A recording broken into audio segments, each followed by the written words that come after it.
আসসালামু আলাইকুম সুপ্রিয় এইচএসসি শিক্ষার্থী, আজকে আমরা আলোচনা করব হিসাব বিজ্ঞান দ্বিতীয় পত্রের তৃতীয় অধ্যায় মানে নগদ প্রবাহ বিবরণী সম্পর্কে, যেটা তোমাদের জন্য খুব বেশি গুরুত্বপূর্ণ আমরা এজন্যই বলছি এটা শুধুমাত্র হিসাব বিজ্ঞানের জন্য প্রয়োজন না, হিসাব বিজ্ঞানের পাশাপাশি আমরা এই চ্যাপ্টারটা ফিনান্সও পাবো। তাহলে একই প্রশ্ন শিখে তুমি ফিনান্স থেকেও জেল আনসার করতে পারবা, ইভেন তো তুমি অ্যাকাউন্টিং থেকেও আনসার করতে পারবা। চলো আমরা এটা যতটুকু সংক্ষেপ করা যায় বা সহজভাবে আলোচনা করা যায় আমি চেষ্টা করব এই সহজভাবে আলোচনা করতে। আর ভিডিওতে যদি আমাদের এই লেখাটা ক্লিয়ার না থাকে আমরা চেষ্টা করব ক্লাসের পরে এটাকে তোমাদের কমেন্টে দিয়ে দিতে, কমেন্ট থেকে এই লেখাটাকে অবশ্যই লিখে নিবা। তাহলে আগে আসি আমরা নগদ প্রবাহ বিবরণী। আমি আমার মতো করে যদি বলি নগদ প্রবাহ বিবরণীটা কি, নগদ প্রবাহ বিবরণী একদম সহজ করে বলতে গেলে শুধুমাত্র নগদ আদান এবং প্রদান, মানে নগদ আদান প্রদান বা নগদের বৃদ্ধি হ্রাস, নগদ আদান প্রদান বা নগদের বৃদ্ধি হ্রাসগুলো যে বিবরণীতে অন্তর্ভুক্ত করা হয় তাকে আমরা নগদ প্রবাহ বিবরণী বলি। তাহলে সহজ ভাষায় বললে আমরা প্রথমে কি বলতে পারি, এই যে ফার্স্ট লাইনটা, যে শুধুমাত্র নগদ লেনদেন অন্তর্ভুক্ত হবে। তাহলে এখানে কোনো ধরনের কি হবে না, নগদ লেনদেন ব্যতীত অন্য কোনো লেনদেন অন্তর্ভুক্ত হবে না। এখন আমরা কিছু কিছু ক্ষেত্রে অন্যান্য কার্যক্রমগুলো যখন অ্যাপ্লাই করব তখন দেখবো এখানে নগদের পাশাপাশি আমাদের কিছু অনগদ লেনদেন অন্তর্ভুক্ত থাকতে পারে। তাহলে যদি কোনো ধরনের অনগদ লেনদেন অন্তর্ভুক্ত থাকে বা ধারে লেনদেন অন্তর্ভুক্ত থাকে তাহলে আমাদের ফার্স্ট অফ অল কাজ হচ্ছে ওই অনগদ বা ধারে লেনদেনগুলো কি করতে হবে, এখানে সমন্বয় করতে হবে। সমন্বয় করার প্রসেসটা আমরা একটু পরে বলছি, আগে এখানে বেসিক যে নিয়মগুলো আমাদের জানা দরকার বেসিক নিয়মটা একটু ক্লিয়ার করি। তাহলে আপাতত এতটুকু মনে রাখবো, নগদ প্রবাহ বিবরণীতে কি আসে, শুধুমাত্র নগদ লেনদেনগুলো আসবে। তার মানে নগদের যদি কোনো বৃদ্ধি হ্রাস ঘটে সেটাও আসবে, অথবা আমাদের নগদের আদান প্রদান এগুলো আসবে।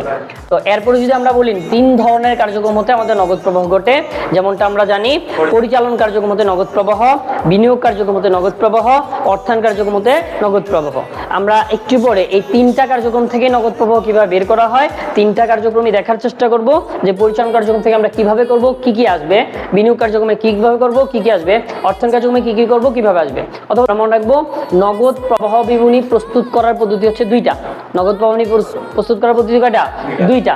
যেমন আমরা বলছি একটা হচ্ছে প্রত্যক্ষ পদ্ধতি, একটা হচ্ছে পরোক্ষ পদ্ধতি। তোমাদের এইচএসসি তে যেটা আসার চান্স সবচেয়ে বেশি সেটা হচ্ছে পরোক্ষ পদ্ধতি। প্রত্যক্ষ পদ্ধতি আসার চান্স নাই বললেই চলে। আমি যদি বলি 100% এর মধ্যে এটা আসার চান্স 95%, এটা আসার চান্স অনলি 5%, 95% আর অনলি 5% প্রত্যক্ষ পদ্ধতি আসার। তাহলে আমরা এই পরোক্ষ পদ্ধতিটা ভালো করে বুঝবো। তো আগে আমি পরোক্ষ পদ্ধতি অনুযায়ী কি করব এটা আলোচনা করছি, তার আগে এই দুইটার পার্থক্য যদি বলি, মনে হবে প্রত্যক্ষ পদ্ধতি এবং পরোক্ষ পদ্ধতি এই দুইটা পদ্ধতির পার্থক্য হয় শুধুমাত্র এই একটা পদ্ধতির সাথে, মানে পরিচালন কার্যক্রম হতে নগদ প্রবাহের সাথে। আর বাকি দুইটা কার্যক্রমের সাথে প্রত্যক্ষ করো পরোক্ষ করো কোনো পার্থক্য নাই। মানে প্রত্যক্ষ করলেও আমরা বিনিয়োগ কার্যক্রম অর্থায়ন কার্যক্রম যেভাবে করব, পরোক্ষ পদ্ধতি করলেও একইভাবে করব। মূলত এই প্রত্যক্ষ পরোক্ষ পদ্ধতির পার্থক্যটা হবে আমাদের প্রথম যে ধাপটা আছে পরিচালন কার্যক্রম হতে নগদ প্রবাহ, এটার মধ্যে। তো এখন আমরা একটু বোঝার চেষ্টা করব পরিচালন কার্যক্রম হতে নগদ প্রবাহতে আমরা কি কি আনি, তারপর তো আমরা ম্যাথমেটিক্যাল টার্মে দেখাবো। বেসিক ধারণা দেওয়ার জন্য যদি বলি পরিচালন কার্যক্রম হতে নগদ প্রবাহতে আমাদের সবার আগে নিট মুনাফা আসবে। কি আসবে, নিট মুনাফা। তাহলে এটা বলছি পরোক্ষ পদ্ধতি অনুযায়ী, ঠিক আছে, পরোক্ষ পদ্ধতি অনুযায়ী সবার আগে নিট মুনাফা আসবে। এবং নিট মুনাফা আমরা যদি একটু ভালো করে খেয়াল করি, নিট মুনাফার মধ্যে কি থাকে, আমাদের কাছে নগদ এবং অনগদ সকল লেনদেন মিলে নিট মুনাফা তৈরি হয় না। আমরা যে বিশদায়নী করার পর নিট মুনাফাটা পাই, নিট মুনাফাটা কি শুধু নগদ এন্ট্রি নিয়ে তৈরি হয় নাকি নগদ অনগদ সকল কিছু নিয়ে তৈরি হয়, নগদ অনগদ সকল কিছু নিয়ে তৈরি হয়। তাহলে এখানে আমাদের কি থাকে, যেহেতু নগদ অনগদ দুইটাই থাকে, কিন্তু আমরা নগদ প্রবাহ বিবরণীর ক্ষেত্রে কি বলেছি, শুধু নগদ অন্তর্ভুক্ত হবে। তার মানে কি অনগদ গুলাকে রাখা যাবে, অনগদ গুলাকে রাখা যাবে না, বিধায় আমরা অনগদ গুলাকে কি করতে হবে, সমন্বয় করতে হবে।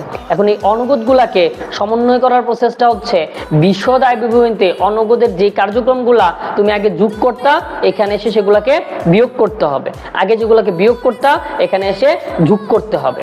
সাচেস আমি যদি বলি, ধরো আমরা খুবই কমন একটা অনগদের উদাহরণ জানি, অবচয়, যাই না, যেগুলো সম্পদের অবচয়, যেগুলো সম্পদের অবচয় বা অবলোপন। যদি আমরা বলি এটা অনগদ না, এটা কি নগদে ঘটে, নগদে ঘটে না, অনগদ। এন্ড অনগদটা বিশদায়নীতে অন্তর্ভুক্ত থাকার কারণে আমার এটা নিট মুনাফার মধ্যে আমরা বুঝতে পারি অন্তর্ভুক্ত আছে। তো এখন খেয়াল করবা যে বিশদায়নীতে অবচয়টা তুমি কোথায় লিখো, বিশদ আয় বিন্দুতে অবশ্যই কোথায় লিখো, বাদ পরিচালন ব্যয়, তার এটা মাইনাস করে দাও নিশ্চয়ই। তাহলে আমরা বলেছিলাম বিশদ আয় বিন্দুতে কাজটা যেভাবে করো এখানে ঠিক তার কাজটা উল্টা হবে। যেহেতু বিশদ আয় বিন্দুতে অবচয়টাকে আমরা মাইনাস করি নিট মুনাফা করতে গিয়ে, তাহলে এখানে কি করতে হবে, যোগ করতে হবে। একদম সহজ ভাষায় আয় বিবরণীতে তুমি কাজটা নিট মুনাফা বের করার সময় যা যা করো, এখন যেহেতু নিট মুনাফা থেকে আমরা নগদের কার্যক্রমটা করবো ঠিক তার উল্টা করে দিব। তাহলে আগে অবশ্যই মাইনাস করতাম, তাহলে এখন অবশ্যই কি করব, প্লাস করব। এরপর মনে করো খুবই কমন আর বেশি যেগুলো আছে, কোনো সম্পদ বিক্রয়জনিত ক্ষতি, সম্পদ বিক্রয়জনিত লাভ। তাহলে আমরা যদি দেখি সম্পদ বিক্রয়জনিত লাভ মানে আয়, আগে আয় হওয়ার কারণে কি করতাম, এটাকে যোগ করতাম। তাহলে এইখন এই পরিচালন কার্যক্রমেতে সম্পদ বিক্রয়জনিত লাভ কি করব, বিয়োগ করে দিব। আবার যদি দেখো সম্পদ বিক্রয়জনিত ক্ষতি, তাহলে ক্ষতি হলে আগে ব্যয় হিসেবে বাদ দিয়ে দিতা, তাহলে এখন ক্ষতি হলে কি করতে হবে, যোগ করতে হবে। তাহলে আমাদের ফার্স্ট কাজ এখানে নিট মুনাফা আসবে, নিট মুনাফার সাথে অনগদের যে কাজগুলো আগে বিশদ আয় বিন্দুতে অন্তর্ভুক্ত হয়েছিল এই কার্যক্রমগুলোকে বিশদ আয় বিবরণীর বিপরীতভাবে সমন্বয় করতে হবে, বিশদ আয় বিবরণীর বিপরীতভাবে সমন্বয় করতে হবে। তাহলে বিপরীতভাবে সমন্বয় করার বিষয়টা ক্লিয়ার সবাই? এরপরে এখানে আর শুধুমাত্র চলতি সম্পদ এবং চলতি দায়ের পার্থক্য আসবে, মানে প্রতিষ্ঠানের যত ধরনের চলতি সম্পদ আছে, যত ধরনের চলতি দায় আছে, তথ্যগুলো তোমার কাছে উল্লেখ করা থাকবে। তাহলে ওইখানের অনলি পার্থক্য টাকাটা আসবে, মানে কত টাকা চলতি সম্পদ বৃদ্ধি পেয়েছে, কত টাকা চলতি দায় বৃদ্ধি পেয়েছে, অথবা কত টাকা চলতি সম্পদ হ্রাস পেয়েছে এবং কত টাকার চলতি দায় হ্রাস পেয়েছে, এই তথ্যগুলো আসবে। তাহলে আমরা সামারি করে যদি বলি এই তিনটা জিনিস মনে রাখলে হবে, নিট মুনাফা, তারপর হচ্ছে নিট মুনাফার সাথে আগে যে অনগদ কার্যক্রমগুলো হয়েছিল সেই অনগদ কার্যক্রমগুলোকে সমন্বয় করা, তারপর হচ্ছে চলতি সম্পদ এবং চলতি দায়ের বৃদ্ধি হ্রাস। ঠিক আছে, এরপর আমরা ম্যাথ করতে গেলে পুরো প্রসেসটা করবো যে বৃদ্ধি হ্রাসের কাজটা কিভাবে করি। ধারণা পাইলাম অন্তত কি আসবে। এরপর আমরা যদি বলি স্যার বিনিয়োগ কার্যক্রমতে নগদ প্রবাহ কি আসে, মনে হয় বিনিয়োগ কার্যক্রমতে নগদ প্রবাহতে শুধুমাত্র বিনিয়োগ এবং দীর্ঘমেয়াদী সম্পদ, বিনিয়োগ এবং দীর্ঘমেয়াদী সম্পদ, এই বিনিয়োগ এবং দীর্ঘমেয়াদী সম্পদের হ্রাস বৃদ্ধি আসে, মানে বিনিয়োগটা আমার বাড়ছে নাকি কমছে, অথবা আমার দীর্ঘমেয়াদী সম্পদ বৃদ্ধি পেয়েছে নাকি কমছে, এই তথ্যটার বাইরে এখানে আর কিছু আসবে না। তাহলে বিনিয়োগ কার্যক্রমের জন্য আমাদের এই দুই ধরনের জিনিস মনে রাখতে হবে, বিনিয়োগ আসতে পারবে আর হচ্ছে স্থায়ী সম্পদ বা দীর্ঘমেয়াদী সম্পদের পরিবর্তনগুলো আসতে পারবে, আর কোনো কিছু আসবে না। বিনিয়োগ কার্যক্রম আর হচ্ছে স্থায়ী সম্পদের পরিবর্তন। ক্লিয়ার? ওকে, লাস্ট ওয়ান, অর্থায়ন কার্যক্রমে তাহলে কি আসে? অর্থায়ন কার্যক্রম হচ্ছে দীর্ঘমেয়াদী দায়, দীর্ঘমেয়াদী দায় এবং মালিকানা সত্ত্ব, দীর্ঘমেয়াদী দায় এবং মালিকানা সত্ত্ব। তুমি যদি খেয়াল করে দেখো আমরা যে বলছি শ্রেণীগুলা সম্পদ, আয়, ব্যয়, মালিকানা সত্ত্ব, তার মধ্যে মোটামুটি সবগুলো আমরা নিয়ে আসতেছি। এখানে মেইন যে তিনটা কার্যক্রম সম্পদ, দায়, মালিকানা সত্ত্ব, এর মধ্যে চলতি সম্পদ চলতি দায় আসতেছে পরিচালন কার্যক্রমে, দীর্ঘমেয়াদী সম্পদ এবং বিনিয়োগ চলে আসতেছে এইখানে, আর আমাদের যে দীর্ঘমেয়াদী দায় এবং মালিকানা সত্ত্ব আছে তা আসতেছে অর্থায়নে। তার মানে পুরো কার্যক্রমটা কিন্তু এখানে ইনক্লুড হচ্ছে এবং ওটা প্লাস মাইনাস হবে, এটার প্রসেসটা আমরা লাস্টে বুঝবো। তাহলে আপাতত এতটুকু ধারণা পাইলাম, এতটুকু অন্তত বুঝতে পারছি আমরা পরিচালন কার্যক্রমে স্যার কি কি আসে, বিনিয়োগ কার্যক্রমে কি কি আসে এবং অর্থায়ন কার্যক্রমে কি কি আসে, এতটুকুতে বুঝতে কারো সমস্যা আছে? ওকে, তারপর যদি আমরা বলি এইখানে লাস্ট লাইনে আমাদের বোঝানো যেটা বাকি ছিল, নগদ প্রবাহ এর সাথে হিসাব সমীকরণের সম্পর্ক আমরা একটু বুঝার চেষ্টা করব যে সম্পর্কটা কিভাবে হয়। তাহলে দেখো আমরা সমীকরণটা জানি না, হিসাব সমীকরণটা সবাই, সমীকরণটা কি A equal L plus we, যেখানে আমরা বলি সম্পদ সমান দায় যোগ মালিকানা সত্ত্ব। তো এইখানে আমরা মনে রাখবা এই সম্পদ বলতে কিন্তু আমরা নগদ সহ সকল সম্পদকেই বুঝি, কিন্তু এই নগদ প্রবাহের জন্য আমরা মনে রাখবো নগদ প্রবাহের জন্য শুধুমাত্র নগদ সম্পদটাকে আমরা অ্যাভয়েড করে চিন্তা করব। তাই নগদ সম্পদটা ব্যতীত অন্য যতগুলো সম্পদ আছে, নগদ সম্পদ ব্যতীত অন্য যত সম্পদ আছে, মনে বা সকল সম্পদের ক্ষেত্রে নগদের সম্পর্ক ধনাত্মক বা ঋণাত্মক বা বিপরীত, ঋণাত্মক বা বিপরীত। তার মানে নগদ প্রবাহ সম্পর্কটা যদি আমি চিন্তা করি, একটা সম্পদের সাথে নগদ প্রবাহ সম্পর্কটা সবসময় কেমন হবে, বিপরীত হবে বা ঋণাত্মক হবে, যেটা আমি এখন দেখি আমরা বিপরীত বা ঋণাত্মকটা কেন হয় আমরা একটু বোঝার চেষ্টা করি। দেখো সকল সম্পদের ক্ষেত্রে, এটা চলতি সম্পদ হোক অথবা স্থায়ী সম্পদ হোক, সকল সম্পদের ক্ষেত্রে কি হবে, বিপরীত হবে, কিন্তু মনে রাখতে হবে এখানে নগদ সম্পদটাকে বিবেচনা করা যাবে না, নগদ সম্পদ ব্যতীত সব। ঠিক আছে, তো এখন দেখো কেন বিপরীত হয়। বিপরীত হয় আমরা জানি যেহেতু সম্পদ, আমরা সম্পদের একটা খুবই কমন জিনিস জানি না, একটা সম্পদ বৃদ্ধি পেলে একটা সম্পদ কমে, বা টোটাল জিনিস আমরা যদি সমীকরণও করি, যে কোনো লেনদেন করো না কেন তুমি, একটা সম্পদ বাড়লে এটা যদি আরেকটা সম্পদের উপর ইফেক্ট আসে, তাহলে আরেকটা সম্পদ কি কখনো বাড়তে পারবে? আরেকটা সম্পদ ডেফিনেটলি কমবে না। এটা আমরা তো একদম ছোটবেলা থেকে 9-10 থেকে করে আসছি। তাহলে আমরা কি জানি একটা সম্পদ বাড়লে আরেকটা সম্পদ সবসময় কমবে। তার মানে আমরা মনে রাখতে পারি এই জায়গাটা থেকেই একটা সম্পদের সাথে অপর সম্পদের সম্পর্ক সবসময় বিপরীত হয়, সবসময় কি হয়, বিপরীত হয়। তাহলে এইখানে আমরা নগদ প্রবাহ বলতে অ্যাকচুয়ালি নগদ সম্পর্কের কথা বলছি, এই কারণে নগদটাকে অ্যাভয়েড করে ফেলেছি, কারণ আমরা সম্পর্কটা চিন্তাই করবো নগদের সাথে। তাহলে নগদ যেহেতু একটা সম্পদ, তার মানে অন্য সকল সম্পদের সাথে নগদের সম্পর্কটা কেমন হবে, বিপরীত হবে। বা বন্ধু শত্রুর মতো চিন্তা করলে বলতে পারো এই অন্য সকল সম্পদ নগদের সবচেয়ে বড় চরম শত্রু। এটা হচ্ছে চরম শত্রু, মানে সম্পদ যারা আছে তারা সবাই আর চরম শত্রু।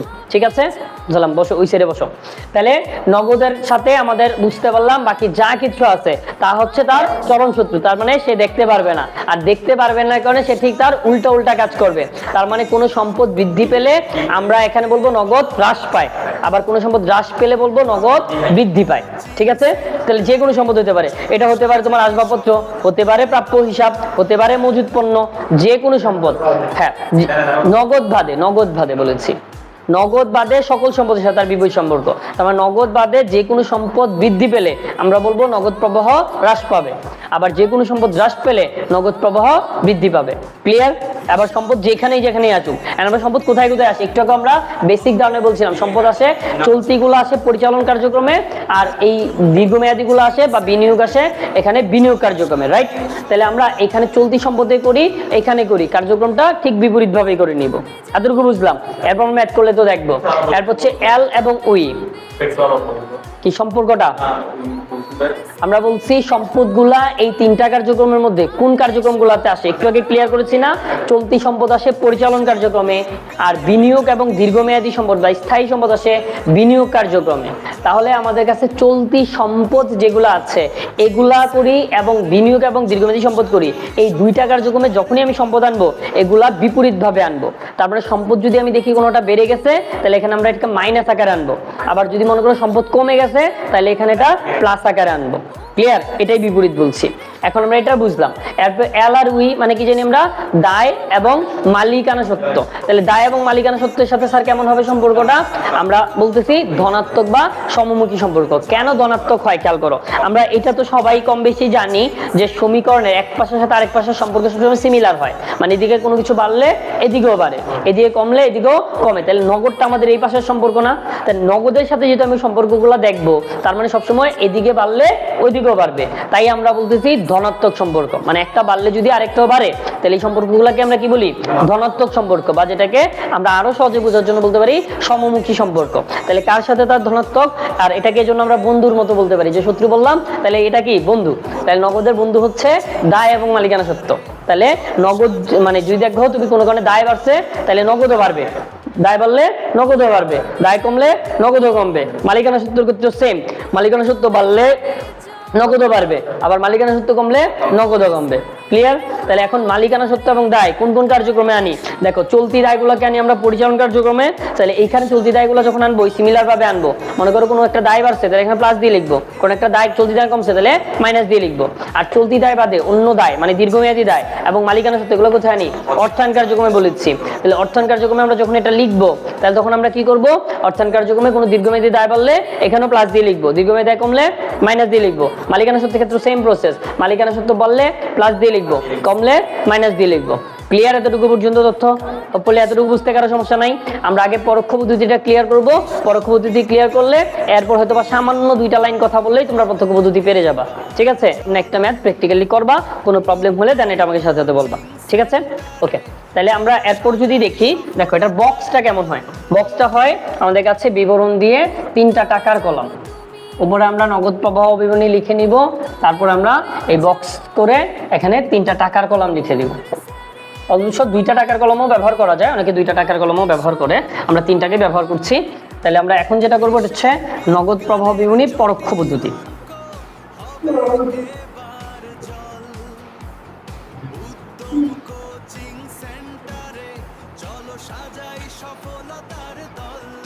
এটা হচ্ছে তোমরা ম্যাথে যেভাবে করবো আমি এভাবেই লিখছি, একটু বোঝার চেষ্টা করো।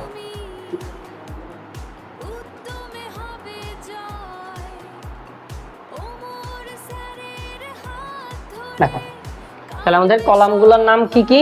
বিবরণ দিয়ে 3টা টাকার কলাম।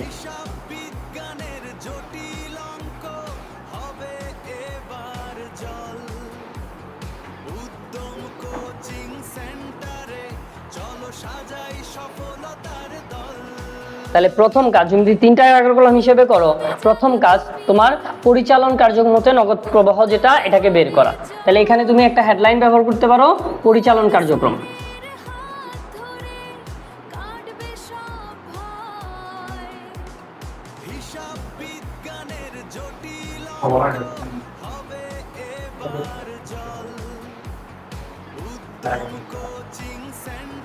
দেখো আমরা এরপর কি বলছি, পরিচালন কার্যক্রম। তাহলে পরিচালন কার্যক্রমের ক্ষেত্রে তোমরা প্রত্যেকটা প্রশ্নে দেখবা একটা নিট মুনাফা বলা আছে। তাহলে পরিচালন কার্যক্রম লিখে তুমি প্রশ্ন থেকে সবার আগে কাজ হচ্ছে নিট মুনাফা যেটা আছে এটা লিখে নেওয়া।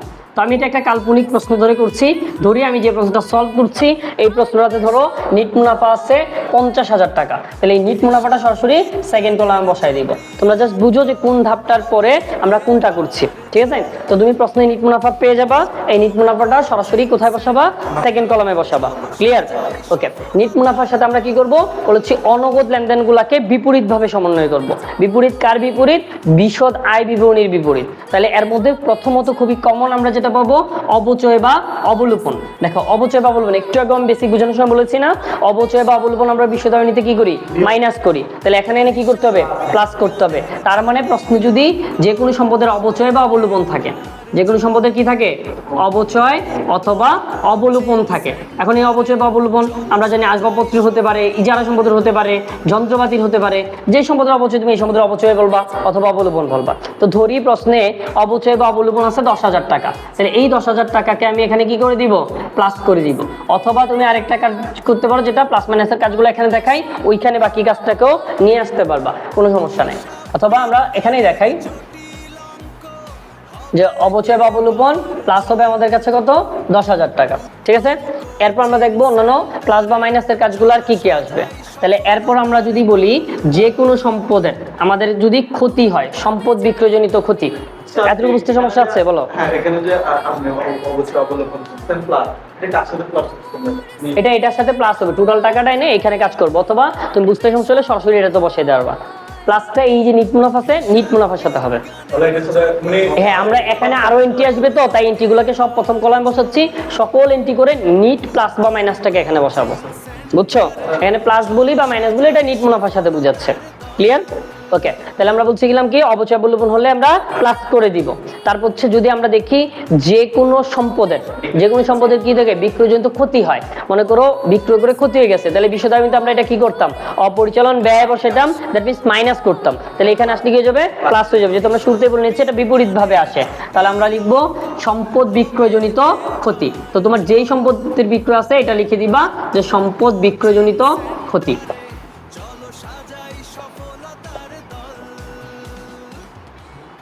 আমি আনুমানিক তোমাদেরকে টাকা ধরে দেখাচ্ছি, বুঝার সুবিধাতে আমি স্টার দিতে পারতাম, না দিয়ে টাকা দিয়ে আরো বুঝাচ্ছি কেন, মানে তোমরা যেন টাকার ক্যালকুলেটটা ঠিকভাবে বুঝতে পারো, ঠিক আছে?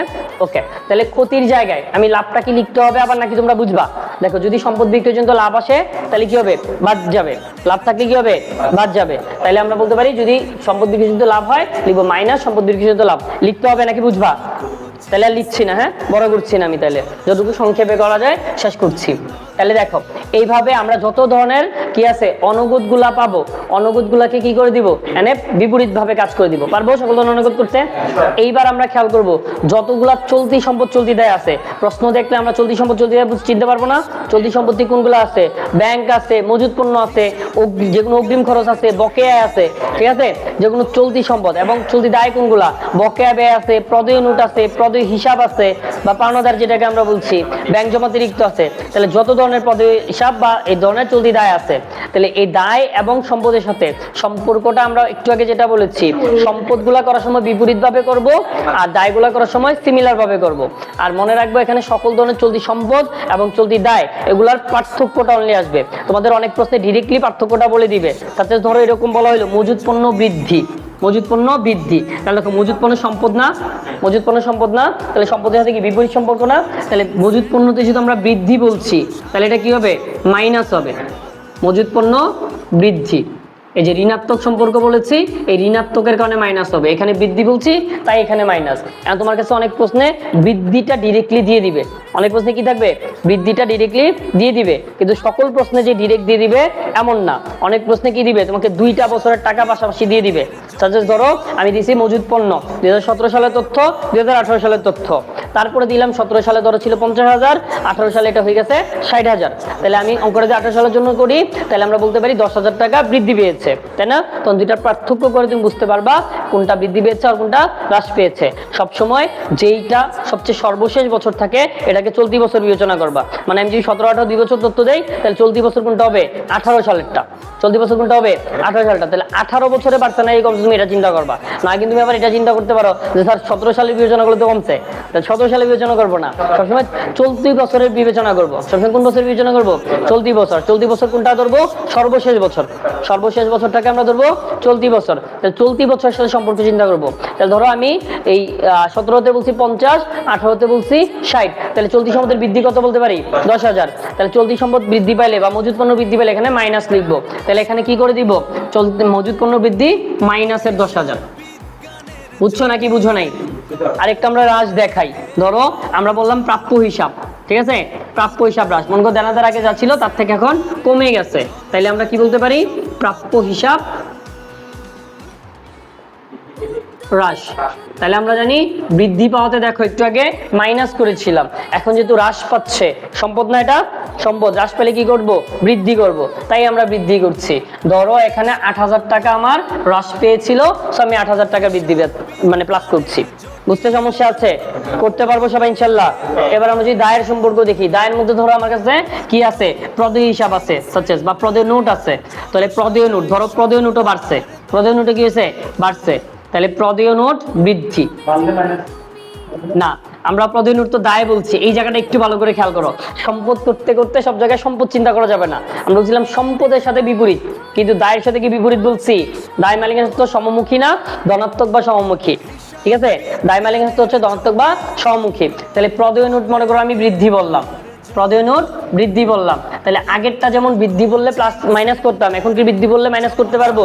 এখন হচ্ছে সমমুখী, বৃদ্ধি হইলে প্লাস, আবার হ্রাস পেলে মাইনাস। তাহলে দায়ের ক্ষেত্রে এরকম। তাহলে প্রদেয় নোট আমাদের চলতি দায় না, তাহলে আবার সব ধরনের দায় আনতে পারবা না, বারবার বলছি চলতি দায়গুলো আনতে পারবো না, শুধু চলতি দায়। তাহলে প্রদেয় নোট চলতি দায়। তাহলে প্রদেয় নোট ধরো আমার 12,000 টাকা বাড়ছে, তাহলে প্রদেয় নোট 12,000 টাকা এখানে কি করে দিব? প্লাস করে দিব, ঠিক আছে? আবার একটা যদি হ্রাসের ক্ষেত্র দেখাই, ধরো যে কোনো ধরনের বকেয়া খরচ আছে, বকেয়া খরচ চলতি দায় বলি না আমরা, তাহলে বকেয়া ব্যয়, বকেয়া ব্যয় ধরো কমছে, বকেয়া ব্যয় কমছে, তাহলে বকেয়া ব্যয় হ্রাস। তাহলে বকেয়া ব্যয়, বকেয়া ব্যয় আমাদের দায় না, তাহলে আমরা জানি চলতি দায় কমলে এখানেও কমবে। তাহলে একটা ধরি, এটা আছে আমার কাছে আরো 3,000 টাকা, আরো 3,000 টাকা, তাহলে এটা কি করে দিব? মাইনাস করে দিব। এতটুকু বুঝতে কারো প্রবলেম আছে? নাই। এরপরে আমরা এইখানে যে নিট পরিবর্তনটা আছে, নিট পরিবর্তনটা এটার সাথে এনে টোটাল পরিবর্তনটা এখানে নিয়ে আসতে পারবো, ঠিক আছে? অথবা তুমি যদি দুইটা কলাম করো, এটা চাইলে দুইটা কলামেও করা যায়। দুইটা কলামে করলে এটা এখানে নিয়ে আসবা, টোটাল টাকাটাকে তখন সেকেন্ড কলামে নিয়ে আসবা। আমরা 3টা কলাম করছি বিদায় এটাকে আলাদা করেছি। তুমি চাইলে দুইটা কলামও কি করতে পারবা? করতে পারবে। দুইটা কলাম করলে তো আর এটা থাকবে না, তো এই কাজটা এখানে বসাই দিবা, টোটাল পরিবর্তনটা থার্ড কলামে নিয়ে আসবা, ঠিক আছে? তাহলে দুইটা কলাম করলেও করতে পারবো তো? 3টা করো, 2টা করো, অ্যাজ ইউ উইশ, সমস্যা নাই। ওকে, তাইলে আমরা এখানে নিট পরিবর্তন কত পাচ্ছি? 22,000।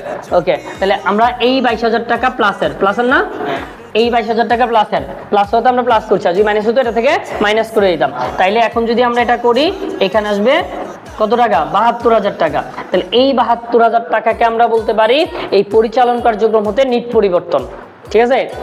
পরিচালনার জন্য প্রবাহ না। এখন যদি সৃজনশীলের ক্ষেত্রে বুঝো, সৃজনশীল আমাদের কাছে আলাদা আলাদা আসে। সাপোজ ধরো ক নাম্বার আসছে শুধু পরিচালন কার্যক্রম হতে নগদ প্রবাহ নির্ণয় করো, খ নাম্বার আসছে বিনিয়োগ কার্যক্রম থেকে করো, গ নাম্বার আসছে অর্থন কার্যক্রম থেকে করো। তাহলে এক একটা আলাদা আলাদা চাইলে ওই একটাকে ক্লোজ করে দিব। আর যদি আমাদের কাছে ডিরেক্ট নগদ প্রবাহ বিবরণী আসে, তাহলে 3টা কার্যক্রমকে একসাথে করতে হবে এবং নিট যে পরিবর্তনটা আসবে তার সাথে প্রারম্ভিক নগদ যোগ করতে হবে। এটা 3টাটা আমরা দেখাই দিব। আগে আমরা ইন্ডিভিজুয়ালটা ক্লিয়ার করছি। তাহলে পরিচালন ক্লিয়ার আমরা, ঠিক আছে? পরিচালনটা ক্লিয়ার। এখন এর ভিতর ধরো যদি আমাদের বিনিয়োগ কার্যক্রম আসে, বিনিয়োগ কার্যক্রমটা নিচে করে লিখবো, আর নিচে করে লিখবো, যেহেতু আমাদের এখানে জায়গা নাই তাই এটার উত্তরটাকে আমরা উপরে নিয়ে যাব, নিয়ে গিয়ে দেন হচ্ছে তার নিচে আমরা বাকিটা করব। এতটুকু বুঝতে কারো প্রবলেম আছে? ওকে, আচ্ছা, আমরা এখন এটাকেই রেস করে দিব, এটাকেই রেস করে বাকিটা নিব। তাহলে ধরো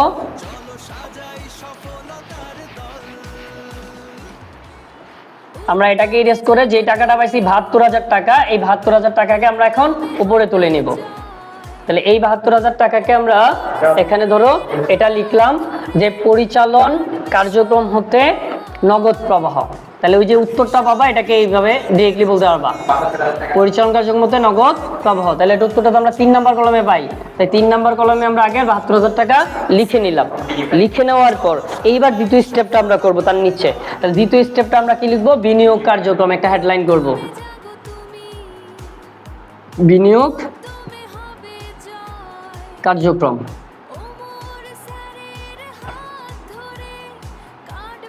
দেখো এই বিনিয়োগ কার্যক্রমে আমরা কি কি আসবো, বেসিক ধারণা আমরা বলেছিলাম না একটু আগে, তাহলে বেসিক থেকে আমরা ক্লিয়ার বিনিয়োগকে কি কি আনবো, তাই তোমরা এখন কতটুকু রিমেম্বার করতে পারো বলো আমাকে।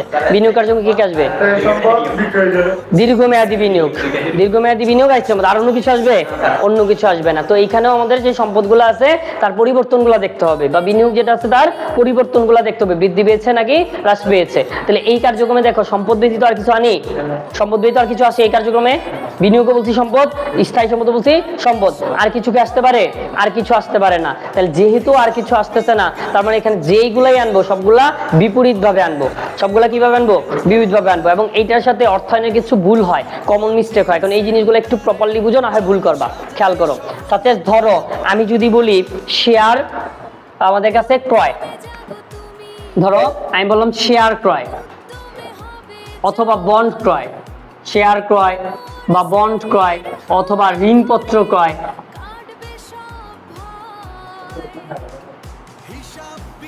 ঠিক আছে, বা আরো অন্যান্য নাম থাকতে পারে, শেয়ার, বন্ড, ঋণপত্র, সঞ্চয়ী, সরি ডিবেঞ্চার, হ্যাঁ, সঞ্চয়পত্র, লগ্নি, অনেকগুলো নাম থাকতে পারে আমরা জানি। তাহলে এই শেয়ার বলুক, বন্ড বলুক, ঋণপত্র বলুক, এগুলো যখন ক্রয় করা হয় তাইলে একরকম বুঝায়, বিক্রয় বা ইস্যু বলে আরেক রকম বুঝায়। এই জায়গাটাতে স্টুডেন্টের জন্য ভুল করে, যেমন আমরা শেয়ার দেখলে অনেক সময় মনে করি স্যার শেয়ার তো মালিকানা সত্ত্ব, বলবেন না শেয়ার মালিকানা সত্ত্ব, তখন আমাদের কাছে মাথায় মনে করো ব্রেনে সাপ্লাই দেয় এটা অর্থায়ন, কিন্তু এটা এইখানে কখন আসে, বিনিয়োগে কেন লিখছি আমি শেয়ার, দেখো।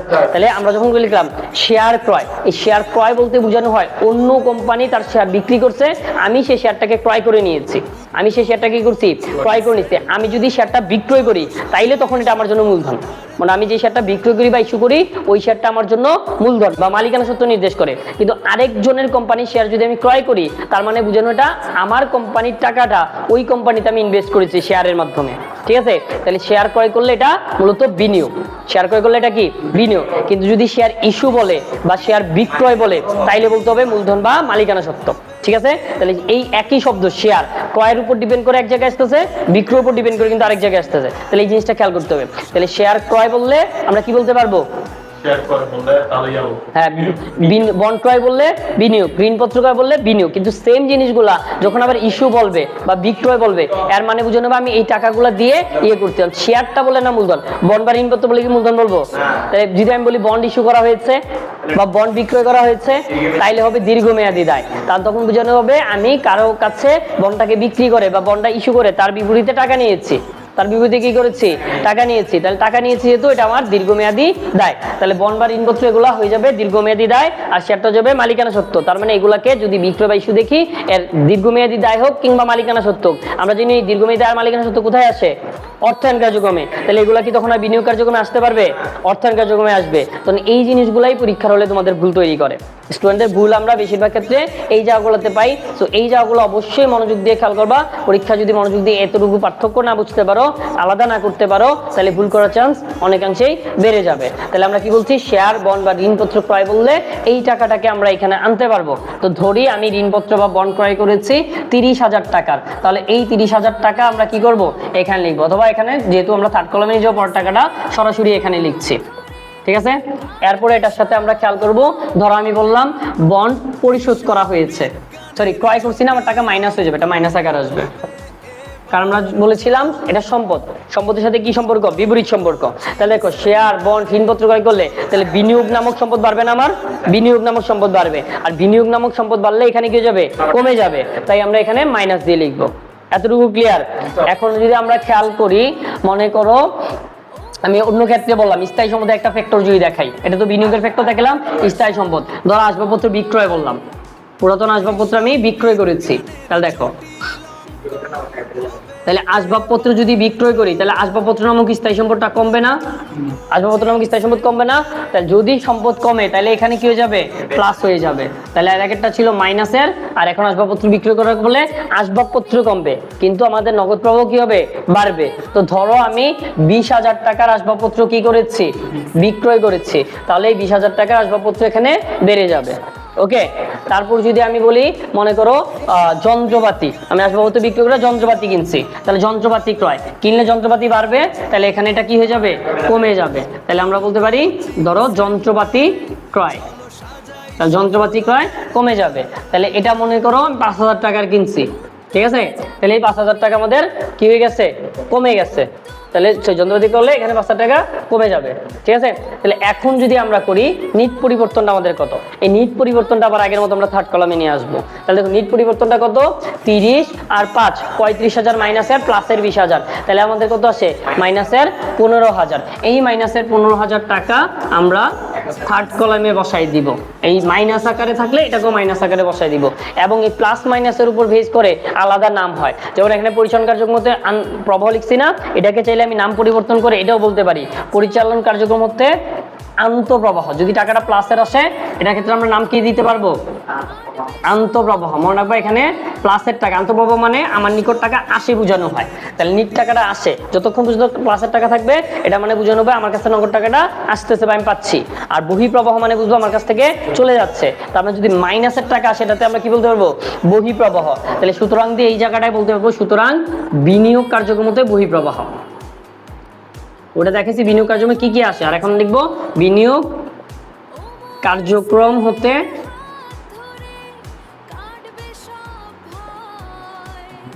বহিঃপ্রবাহ। বহিঃপ্রবাহ কেন বলছি? কারণ আমাদের আগেরটা প্লাসের থাকলে এখনটা কিন্তু প্লাসের না, এখনটা কিসের আছে আমাদের কাছে? মাইনাসের, তাই আমরা বহিঃপ্রবাহ লিখেছি। এতটুকু তথ্য বুঝতে কারো সমস্যা আছে? ক্লিয়ার? এরপর আমরা লাস্ট স্টেপ অর্থায়ন কার্যক্রম পাচ্ছি। এই অর্থায়ন কার্যক্রমের হেডিংটা লিখবো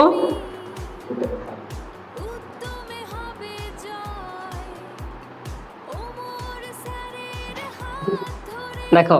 এখন এই অর্থায়ন কার্যক্রম লেখার পর আমরা অর্থায়নে কি কি আসে একটু আগে ক্লিয়ার করেছি না ক্লাসের শুরুর দিকে বেসিকের মধ্যে? অর্থায়নে কি কি আসে বলছি? কি কি আসে বলো দেখি, রেসপন্স করো।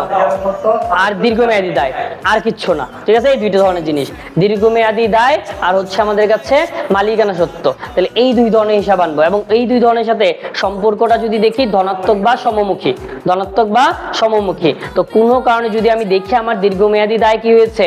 বেড়েছে, তাহলে এখানে টাকাটা প্লাস হবে।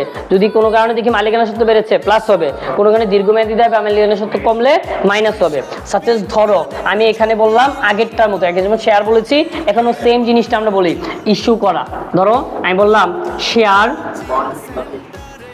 অথবা বন্ড, এখন তোমাদের আলাদা আলাদা লাইন থাকবে। আমি যেহেতু রুলসের মতো করে বুঝাচ্ছি এই কারণে আমি একসাথে অবলাইক দিয়ে বাকি নামগুলো লিখতেছি, ঠিক আছে।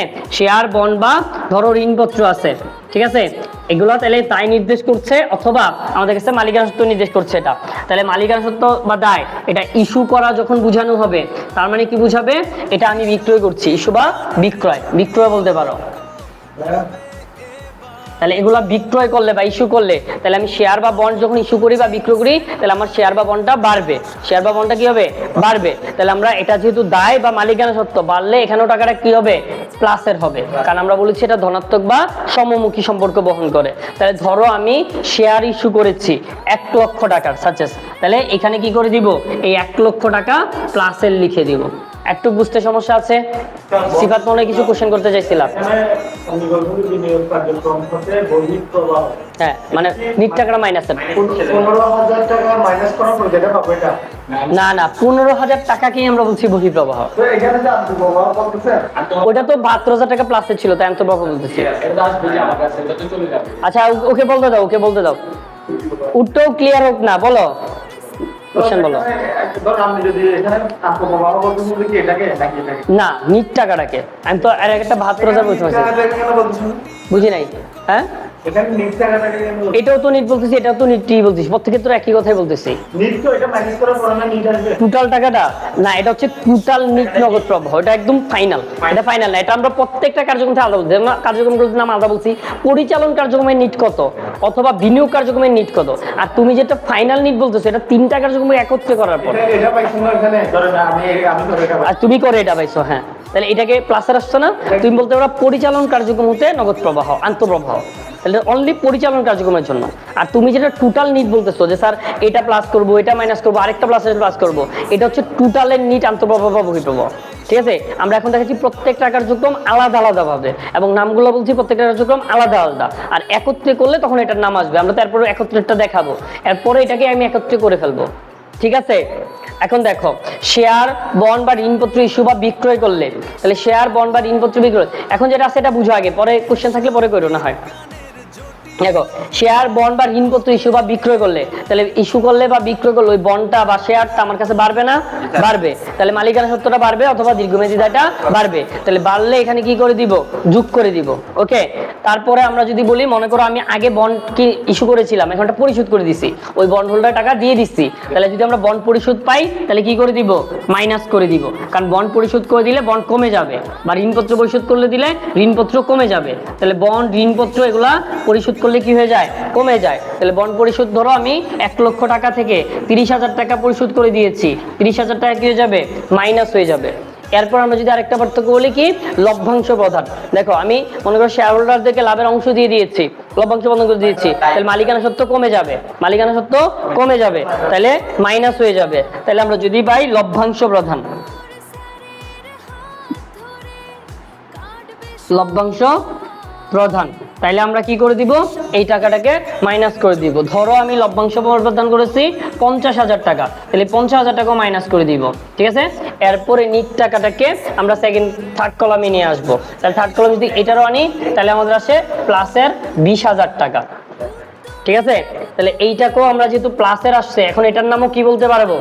আন্তঃপ্রবাহ না বহিঃপ্রবাহ? আন্তঃপ্রবাহ, এটাকে বলবো। সুতরাং এই অর্থায়ন কার্যক্রম হতে আন্তঃপ্রবাহ, এটা হচ্ছে ইন্ডিভিজুয়াল কার্যক্রমের। ঠিক আছে, এরপর আমরা 3টা কার্যক্রমকে এখন একত্রে করব।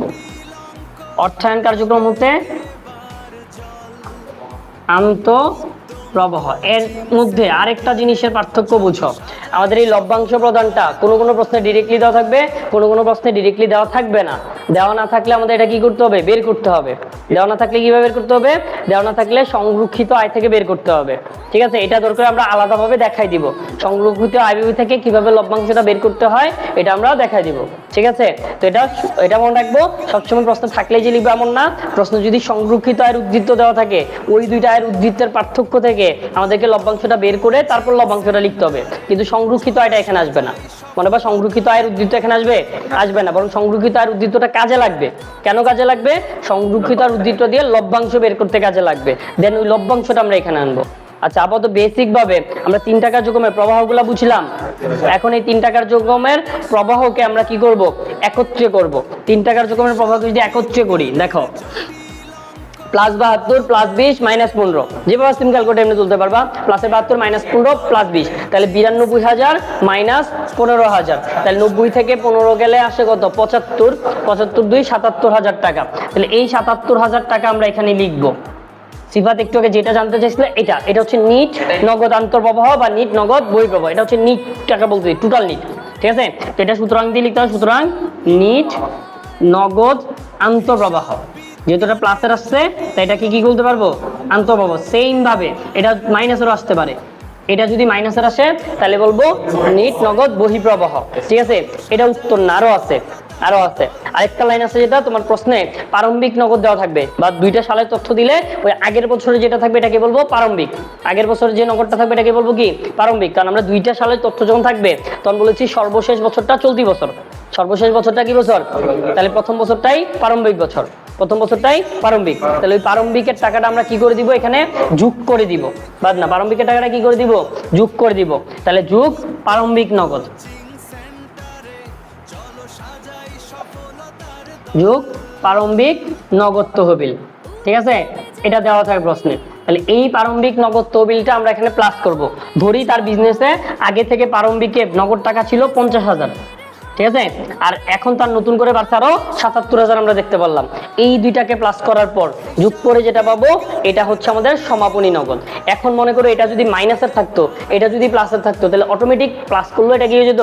মাইনাস হয়ে যেত। এতটুকু পার্থক্য তো আমরা বুঝবো। ওকে, তাহলে 77 আর 50, তাহলে আমরা যদি করি তাহলে আমাদের কাছে কত আসে? 1,27,000। আচ্ছা হ্যাঁ, 1,27,000। তাহলে এই 1,27,000 লিখে সমাপনী জের দিয়ে ক্লোজ করে দেবো। আমরা যে জায়গা না এখানে চাপাই করলাম একটু। আর এখন এই যে লাস্টে 1,27,000 টাকা পেয়েছি, এটার একটা নাম আছে, এটার নাম কি লিখবো? সুতরাং সমাপনী নগদ বা সমাপনী উদ্ধৃত্ত, সমাপনী নগদ তহবিল। তাহলে লাস্ট লাইনটা বুঝছো কিনা দেখো, সমাপনী নগদ তহবিল। ক্লিয়ার? তাহলে নগদ প্রবাহ বিবরণী বললে আমাদের এই এতটুকু, মানে পুরা বিবরণীটা যদি বলে এতটুকু কাজ করতে হবে। মানে পরিচালনা আলাদা করতে হবে, বিনিয়োগ আলাদা করতে হবে, অর্থায়ন আলাদা করতে হবে, দেন নিটটা বের করতে হবে, নিটের সাথে প্রারম্ভিকের টাকা যোগ করতে হবে, প্রারম্ভিকের টাকা যোগ করলে সমাপনী পর্যন্ত বের করে দেখাতে হবে। এই সমাপনী পর্যন্ত কাজটাকে আমরা বলছি টোটাল নগদ প্রবাহ বিবরণী। এতটুকু বুঝতে কারো প্রবলেম আছে কিনা বলো? এতটুকু যদি বুঝতে পারবেন না থাকে তাহলে পরোক্ষ পদ্ধতি আমাদের ওকে, পরোক্ষ হইতে কোনো সমস্যা নেই। এইবার আমরা পরোক্ষ পদ্ধতির সাথে প্রত্যক্ষ পদ্ধতির পার্থক্যটা বোঝার চেষ্টা করব। ঠিক আছে? তাহলে দেখো আমরা যদি প্রত্যক্ষ পদ্ধতির পার্থক্যটা বলি, অবশ্যই কোশ্চেন করার সময় কি লিখে দিবে এটা পরোক্ষ পদ্ধতি বলো না? হ্যাঁ, যদি কিছু না বলে তুমি পরোক্ষ পদ্ধতিতে করবা, কারণ পরোক্ষটা হচ্ছে আধুনিক আর প্রত্যক্ষ পদ্ধতিটাকে আমরা বলি সনাতন। মানে মূলত সনাতন হিসাব বিজ্ঞান বা ব্রিটিশ হিসাব বিজ্ঞান অনুযায়ী প্রত্যক্ষ পদ্ধতিটা অনুসরণ করা হয়, আর আমেরিকান হিসাব বিজ্ঞান বা আধুনিক হিসাব বিজ্ঞান অনুযায়ী পরোক্ষটা অনুসরণ করা হয়। তাহলে সাধারণত বলা থাকবে, তারপরও যদি ধরো কোনো প্রশ্নে বলা নাই তাহলে তোমার কনফিউশন না, স্যার কি করবো, তাহলে তুমি আধুনিকটা করবা, এটা উত্তম। ঠিক আছে? তাহলে তখন পরোক্ষটা করবো। এখন যেটা করেছি আমরা, এটাই পরীক্ষা বেশি আসবে। ওকে, এখন যদি আমরা বলি মনে করো সাকসেস কোনো প্রশ্ন উল্লেখ করে দিয়েছে প্রত্যক্ষ পদ্ধতি করো বা সনাতন পদ্ধতি করো, তাহলে কি আমরা এটা করতে পারবো? করতে পারবো না, তাহলে প্রত্যক্ষ পদ্ধতি করতে হবে। এখন প্রত্যক্ষ পদ্ধতির ক্ষেত্রে দেখো আমরা বলেছি শুধুমাত্র পরিচালন কার্যক্রমটাতে পার্থক্য আছে, তার মানে বাকি এখানে যা করেছি কোনো পার্থক্য নাই। এই বিনিয়োগ কার্যক্রম যেমনি করছি এমনি করবো, অর্থায়ন কার্যক্রম যেমনি করছি এমনি করবো, আর ওই পরিচালনটাকে শুধু প্রত্যক্ষ পদ্ধতির চেঞ্জটা করবো, চেঞ্জ করে টোটাল যেটা আসবে এটার মতো সেম কাজ করবো। ইন্ডিং থেকে শুরু করে মানে বিনিয়োগ কার্যক্রম থেকে শুরু করে নিচের দিকে কোনো পরিবর্তন আসবে না। প্রত্যক্ষ পদ্ধতির কারণে নিচের দিকে কি হবে না, কোনো পরিবর্তন আসবে না। তাহলে প্রত্যক্ষ পরোক্ষর পরিবর্তনটা কোথায় আসবে?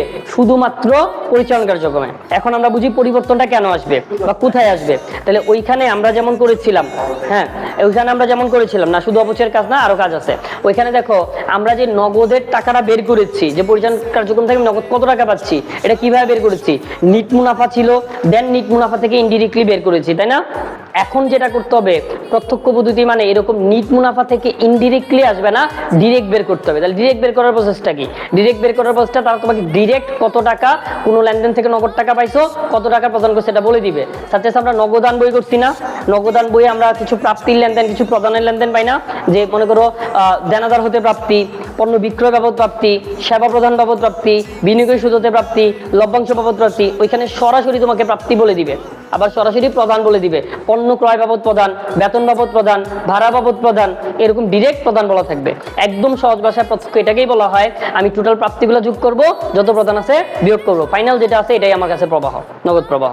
মানে মনে করো তুমি বিভিন্ন সোর্স থেকে 1 লাখ টাকা পাইছো, তুমি বিভিন্ন সোর্সে 70,000 টাকা খরচ করছো, তাহলে তোমার প্লাসে 30,000 টাকা আছে। ঠিক এই প্লাসে 30,000 টাকাই পরিচালন কার্যক্রম হচ্ছে তখন নগদ প্রবাহ। মানে ওইখানে জাস্ট একটু খেয়াল করলে হবে যে আমি লেনদেন প্রাপ্তি প্রদান আকারে থাকবে, টাকা পাচ্ছি নাকি যাচ্ছে এতটুকুই। ঠিক আছে? আর বাকিগুলোতে কোনো চেঞ্জ নাই, সরাসরি এটাকে সরাসরি বিদায় আমরা প্রত্যক্ষ পদ্ধতি বলছি। তাহলে ওইখানে ক্ষেত্রে নিট মুনাফা কোনো কাজে লাগবে? প্রত্যক্ষ পদ্ধতিতে নিট মুনাফা লাগবে না। কি করব? ডিরেক্ট লেনদেন দেখবো পরিচালনা, আর বাকি তো কোনো চেঞ্জই নাই বলছি। প্রত্যক্ষ করো পরোক্ষ করো, নিচের অংশে কোনো পরিবর্তন নাই। তুমি উপরে লিখবা কি? পরিচালন কার্যক্রম হতে নগদ প্রবাহ, লিখে তুমি সরাসরি প্রাপ্তি প্রদানগুলো লিখবা। তুমি লিখবা পণ্য বিক্রয় হতে প্রাপ্তি, হ্যাঁ যত প্রাপ্তি আছে যুগ, পণ্য বিক্রয় থেকে প্রাপ্তি, তারপর হচ্ছে লভ্যাংশ বাবদ প্রাপ্তি, বিনিয়োগের সুদ বাবদ প্রাপ্তি, ঠিক আছে, তারপর হচ্ছে উপভাড়া থেকে প্রাপ্তি, শিক্ষণ বিশালন থেকে প্রাপ্তি, যত ধরনের প্রাপ্তি আছে সব যোগ করে দিবা। যত ধরনের প্রদান আছে মাইনাস করে দেবা, ভাড়া প্রদান, বেতন প্রদান, পণ্য ক্রয় বাবদ প্রদান, যত প্রদান আছে সব বিয়োগ করে দিবা। তাহলে প্রাপ্তি থেকে প্রদান বিয়োগ করলে যা আসবে সেটা প্লাসের দিকে থাকলে আন্তঃপ্রবাহ, মাইনাসের থাকলে বহিঃপ্রবাহ, আর বাকিটার কোনো পরিবর্তন নাই। তাহলে আমরা প্রত্যক্ষ পদ্ধতি করতে পারবো। এই জন্যই বলছি পরোক্ষ পদ্ধতি পারলে তোমাকে জাস্ট 2টা লাইন যদি আমি সংযোজন করে দেই তাহলে তোমার প্রত্যক্ষ পদ্ধতি ওকে হয়ে যাবে। এটার জন্য আলাদাভাবে কিছু শিখার নেই। তাহলে আমরা এতটুকু পর্যন্ত বুঝতে পারলাম। এখন আমরা একটু ভিডিওটা শেষ করে দিব। ভিডিওটা শেষ করে আমরা তোমাদের প্র্যাকটিসটা দেখবো। আচ্ছা, যাই হোক, তোমরা যারা অনলাইন থেকে ভিডিওটা দেখবা এটা অবশ্যই এটা বাসায় আগে নিজে প্র্যাকটিস করবা। প্র্যাকটিস করে কারো যদি কোনো কিছুতে সমস্যা হয় তোমরা অবশ্যই কমেন্টস করে জানাবা। কমেন্টস করে জানাইলে আমরা অন্য ক্লাস যেই ক্লাসের ভিডিও করব না কেন ওইটার সাথে হয়তো তোমাদের সংযোজন করে দেওয়ার চেষ্টা করব, অথবা আলাদা আমি তোমাদের কোনো প্রবলেম থাকলে ভিডিও মেক করে এটা আনসার দেওয়ার চেষ্টা করব। আর যদি ছোট কোনো প্রশ্ন হয় তাহলে আমরা কমেন্টে তার রিপ্লাইয়ের মাধ্যমে উত্তরটা দেওয়ার চেষ্টা করব। যাদের যা সমস্যা আছে অবশ্যই কমেন্টে জানানোর চেষ্টা করবা। ভালো থাকো সবাই, আল্লাহ হাফেজ। উদ্যমে জাগো তুমি, উদ্যমে হবে জয়, ওমর স্যারের হাত ধরে কাটবে সব ভয়। হিসাব বিজ্ঞানের জটিল অঙ্ক হবে এবার জল, উদ্যম কোচিং সেন্টারে চলো সাজাই সফলতার দল।